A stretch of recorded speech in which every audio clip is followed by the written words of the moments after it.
400 திரைப்படங்களுக்கு மேல் நடித்தவர். 50 திரைப்படங்களை இயக்கியவர். இவர் இயக்கிய பல திரைப்படங்கள் தமிழ்நாட்டு அரசியலின் அவலங்களை கிழித்தெடுத்தன.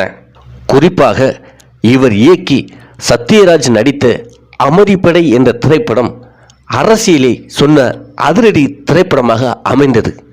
அதில் ஒரு அரசியல்வாதி எவ்வளவு கீழ்த்தரமானவன் என்றும் சுயநலவாதி என்றும் சந்தர்ப்பவாதி என்றும் இப்போது இருக்கின்ற நிகழ்கால அரசியலை வெளிப்படுத்தியிருப்பார். இலங்கை ஈழத் தமிழர்களுக்காக குரல் கொடுத்தவர். பல போராட்டங்களில் களம் கண்டவர். அரசியலில் ஆர்வம் கொண்டவர். இவ்வாறு இயக்குனர், நடிகர், அரசியல்வாதி, சமூக நோக்கம் கொண்டவர் என பல வட்டங்களுக்கு பெயர் பெற்றவர். நடிகர், இயக்குனர் திரு மணிவண்ணன் அவர்கள் கோயம்புத்தூர் மாவட்டம் சூலூர் கிராமத்தில் 1953ஆம் ஆண்டு ஜூலை மாதம் 31ஆம் தேதி பிறந்தார். சூலூர் அரசு சிறுவர் உயர்நிலைப் பள்ளியில் கல்வி கற்றார். பின்னர் அரசு கலைக்கல்லூரியில் சேர்ந்தார். கோவையில் பல்கலைக்கழகத்திற்கு முந்தைய படிப்பை முடித்தபோது அவர் நடிகர் சத்யராஜ் அவர்களுடன் பழகி நண்பரானார். சத்யராஜ் அவர்களின் கூற்றுப்படி அவர் மணிவண்ணனுக்கு மோசமான வழிகாட்டுகளை வழங்கினார். மேலும் அவரை மேம்பெற்ற ஆங்கில வரலாற்றில் பட்டம் பெறச் சொன்னார். இதனால் ஷேக்ஸ்பியரின் பாடங்களால் படிப்பதற்கு சிரமப்பட்டு படிப்பை பாதியில் நிறுத்த வேண்டிய கட்டாயத்திற்கு ஆளானார். கல்லூரியில் படித்தபோது மணிவண்ணன் மேடை பிழையால் கிண்டலடிக்கப்பட்டார். இதன் விளைவாக இவர் ஒரு சில நிகழ்ச்சிகளை நடத்தினார். 1978ஆம் ஆண்டு இயக்குனர் பாரதி ராஜா இயக்கிய ராதிகா, சுதாகர் ஆகியோர் நடித்திருந்த கிழக்கே போகும் ரயில் திரைப்படம் ஏற்படுத்திய தாக்கத்தால் ஈர்க்கப்பட்ட மணிவண்ணன் அவர்கள் திரைப்பட தயாரிப்பாளருக்கு ரசிகராக கடிதங்கள் எழுதினார். பாரதி ராஜா அவர்களுக்கு கடிதமும் 100க்கும் மேற்பட்ட பக்கங்களுக்கு எழுதினார். பாரதி ராஜா இவரை ஒரு உதவியாளராக ஏற்றுக்கொண்டார். 1979ஆம் ஆண்டு BS நிவாஸ் இயக்கத்தில் கல்லுக்குள் ஈரம் திரைப்படத்தில் பாரதி ராஜா நடித்து கொண்டிருந்த போது பாரதி ராஜாவுடன் உதவி இயக்குநராக இணைந்து கொண்டார். 1980ஆம் ஆண்டிலிருந்து 1982ஆம் ஆண்டு வரை பாரதி ராஜா அவர்களின் திரைப்படங்களில் கதை, வசனங்கள் எழுதினார். நிழல்கள், டிக் டிக் டிக், அலைகள் ஓய்வதில்லை மற்றும் காதல் ஓவியம், லவ்வர்ஸ் இந்தி படம், கோத்தா ஜீவிதாலு தெலுங்கு படம், ரெட் ரோஸ் இந்தி படம் போன்ற பல படங்களில் மணிவண்ணன் அவர்கள் பாரதி ராஜா அவர்களுக்கு கதை, வசனங்களில் உதவினார். பாரதி ராஜாவின் உதவியாளராக 2 ஆண்டுகளில் கடுமையாகவும் வேகமாகவும் திரைப்பட கலையை கற்றுக்கொண்ட இவர் 1982ஆம் ஆண்டு இயக்குநராக அறிமுகமானார்.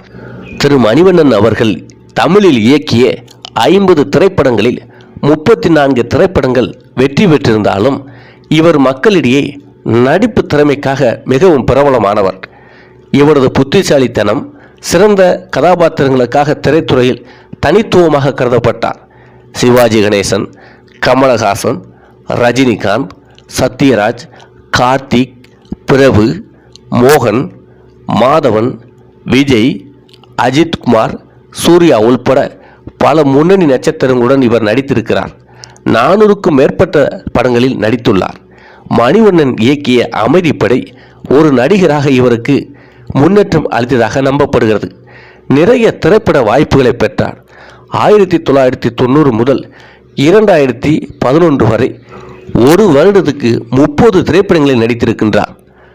மணிவண்ணன் தமிழ், தெலுங்கு, மலையாளம் மற்றும் இந்தி மொழிகளில் ஒரு சில படங்களில் நடித்திருந்தாலும் எல்லா மொழிகளிலும் 50க்கு மேற்பட்ட திரைப்படங்களை இயக்கியிருக்கின்றார். ஒரு இயக்குநராக இவர் காதல் வகைகளில் இருந்து த்ரில்லர், நாடகம் வரை வெவ்வேறு வகைகளில் திரைப்படங்களை இயக்கினார். 1990ஆம் ஆண்டின் பிற்பகுதியிலும் 2000ஆம் ஆண்டின் முற்பகுதியிலும் மணிவண்ணன் அவர்கள் தனது நடிப்பு வாழ்க்கைக்கு முன்னுரிமை அளித்தார்.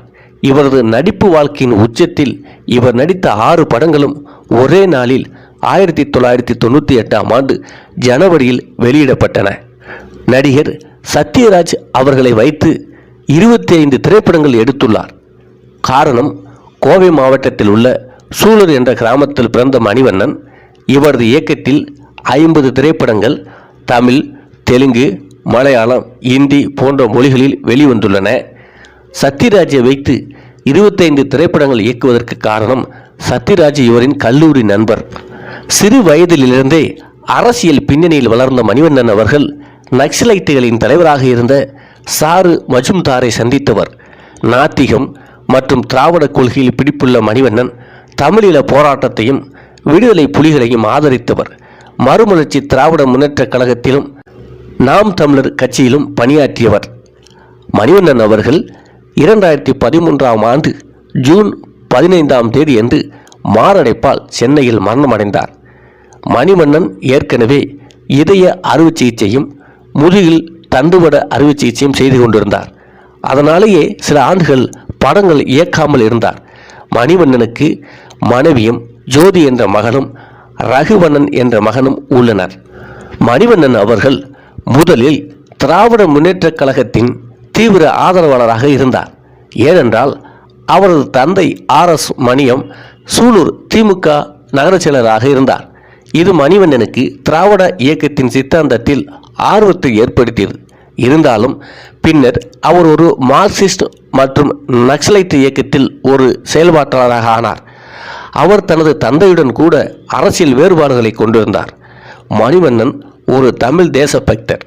மறுமலர்ச்சி திராவிட முன்னேற்ற கழகத்தில் அந்த கட்சியில் இணைந்து 2006ஆம் ஆண்டு சட்டமன்ற தேர்தலின் போது வைகோ அவர்களுக்காக பிரச்சாரம் செய்தார். பின்னர் சீமான் அவர்களின் நாம் தமிழர் கட்சியில் இணைந்து தமிழீழ ஆதரவாளராக மாறினார். மணிவண்ணன் ஒரு முறை ஒரு பேட்டியில், நான் தமிழ் ஈழத்தில் பிறந்திருந்தார் நான் நிச்சயமாக தமிழீழ விடுதலை புலிகள் இயக்கத்தில் ஒரு போராளியாக சேர்ந்து ஈழத்துக்காக என் உயிரை தியாகம் செய்திருப்பேன். நான் தமிழ்நாட்டில் பிறந்ததால் ஈழ உணர்வு இருக்கிறது என பேசியிருக்கின்றார். அந்த அளவிற்கு இலங்கை மக்கள் மீதும் ஈழத் தமிழர்கள் மீதும் பெரும் பற்று கொண்டவர். சினிமாவில் நகைச்சுவை காட்சிகளிலும் குணச்சித்திர வேடங்களிலும் கலக்கியவர். 1990களில் மணிவண்ணன் ஒரு திரைப்படத்தில் நடிக்கிறார் என்றால் அங்கு காமெடிக்கு முக்கியத்துவம் இருக்கும். அதே போன்று அவருக்கு ஒரு கானா பாடலும் இருக்கும். அந்த அளவுக்கு புகழ்பெற்று விளங்கினார். திரு மணிவண்ணன் அவர்கள் நடித்து மாபெரும் வெற்றி பெற்ற ஒரு சில திரைப்படங்களை காணலாம். 1988ஆம் ஆண்டு கொடி பறக்குது, 1994ஆம் ஆண்டு அமைதிப்படை, 1995ஆம் ஆண்டு கோகுலத்தில் சீதை, 96ஆம் ஆண்டு காதல் கோட்டை, அவ்வை சண்முகி, 1997ஆம் ஆண்டு கடவுள், பெரிய இடத்து மாப்பிள்ளை, காதலுக்கு மரியாதை போன்ற திரைப்படங்களில் நடித்தார். 1998ஆம் ஆண்டு தேசிய கீதம், காதலே நிம்மதி, ஜீன்ஸ், கல்யாண கலாட்டா, என் ஆசை ராசாவே, பொற்காலம் போன்ற திரைப்படங்களில் நடித்தார். 1999ஆம் ஆண்டு தொடரும், சங்கமம், ராஜஸ்தான், படையப்பா, நிலவே முகம் காட்டு, முகம், முதல்வன், காதலர் தினம், சின்னத்துறை, துள்ளாத மனமும் துள்ளும், தாஜ்மஹால், பூமகள் ஊர்வலம் போன்ற திரைப்படங்களில் நடித்தார். 2000ஆம் ஆண்டில் உன்னை கோடு என்னை தருவேன், ரிதம், முகவரி, ஐ ஹவ் ஃபவுண்ட் இட் போன்ற திரைப்படங்களில் நடித்தார். 2001ஆம் ஆண்டு தாலிகாத்த காளியம்மன், பார்த்தாலை பரவசம், என்ன விலை, பிரியாத வரம் வேண்டும், காசி, டும் டும் டும், ஆண்டான் அடிமை ஆகிய திரைப்படங்களில் நடித்தார். 2002ஆம் ஆண்டு ரெட், பஞ்சதந்திரம், பம்மல் கே சம்பந்தம் ஆகிய திரைப்படங்களில் நடித்தார். 2003ஆம் ஆண்டு பிரியமான தோழி, வசீகரா, பார்த்திபன் கனவு, அலாவுதீன் ஆகிய திரைப்படங்களிலும், 2004ஆம் ஆண்டு எனக்கு 20 உனக்கு 18, அரசாட்சி, எங்கள் அண்ணா, ஜனா, சுல்லான், மதுரை, விஸ்வ துளசி, லண்டன் ஆகிய திரைப்படங்களில் நடித்தார். இதில் லண்டன் திரைப்படம் 2005இல் வெளியானது. 2005ஆம் ஆண்டு லண்டன், ஜி, மஜா போன்ற திரைப்படங்களில் நடித்தார். 2006ஆம் ஆண்டு வாத்தியார், சம்திங் சம்திங், உனக்கும் எனக்கும், ஆதி, தம்பி போன்ற திரைப்படங்களிலும், 2007ஆம் ஆண்டு சிவாஜி, சீனா தானா, நம் நாடு போன்ற திரைப்படங்களில் நடித்தார். 2008ஆம் ஆண்டு குருவி, ராமன் தேடிய சீதை படங்களிலும், 2010ஆம் ஆண்டு தில்லாலங்கடி படத்திலும், 2011ஆம் ஆண்டு சதுரங்கம் திரைப்படத்திலும், அதே ஆண்டு வேலாயுதம் திரைப்படத்திலும் நடித்தார். 2013ஆம் ஆண்டு நாகராஜ சோழன், எம்ஏ, எம்எல்ஏ போன்ற திரைப்படங்களில் நடித்தார். இதேபோன்று இவர் இயக்கிய திரைப்படங்கள் சிலவற்றையும் அது வெளியான வருடங்களையும் காணலாம். 1982ஆம் ஆண்டு கோபுரங்கள் சாய்வதில்லை, 83ஆம் ஆண்டு வீட்டில் ராமன் வெளியில கிருஷ்ணன், அதே ஆண்டு ஜோதி, இளமை காலங்கள், 84ஆம் ஆண்டு 100வது நாள், குவா குவா வாத்துக்கள், ஜனவரி 1, 24 மணி நேரம், இங்கேயும் ஒரு கங்கை, அம்பிகை நேரில் வந்தால் போன்ற திரைப்படங்களை இயக்கினார். 1985ஆம் ஆண்டு அன்பின் முகவரி, 87ஆம் ஆண்டு சின்னத்தம்பி பெரிய தம்பி, 89ஆம் ஆண்டு காதல் ஓய்வதில்லை, 1989ஆம் ஆண்டு ஹம் பி இன்சான் கெயின் என்ற இந்தி திரைப்படம், அதே ஆண்டு கோபால ராவ் காரி அப்பாய் என்ற தெலுங்கு திரைப்படம், 1990இல் சந்தன காற்று, 1994ஆம் ஆண்டு அமைதிப்படை, 2001ஆம் ஆண்டு ஆண்டான் அடிமை ஆகிய திரைப்படங்களையும் இயக்கியுள்ளார். இவர் பல திரைப்படங்களுக்கு கதை வசனம் எழுதியுள்ளார். அந்த படங்களையும் அது வெளியான வருடங்களையும் காணலாம்.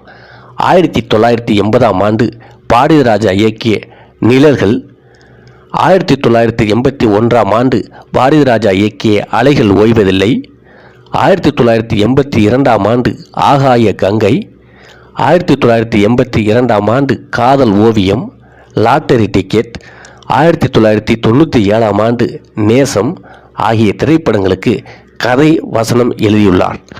இவ்வாறு சினிமாவில் இயக்குனர், நடிகர், கதை ஆசிரியர், வசனகர்த்தா என பல துறைகளில் வெற்றி பெற்றவர்.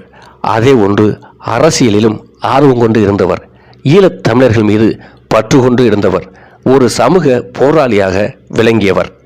மீண்டும் ஒரு வரலாறோடு சந்திப்போம்.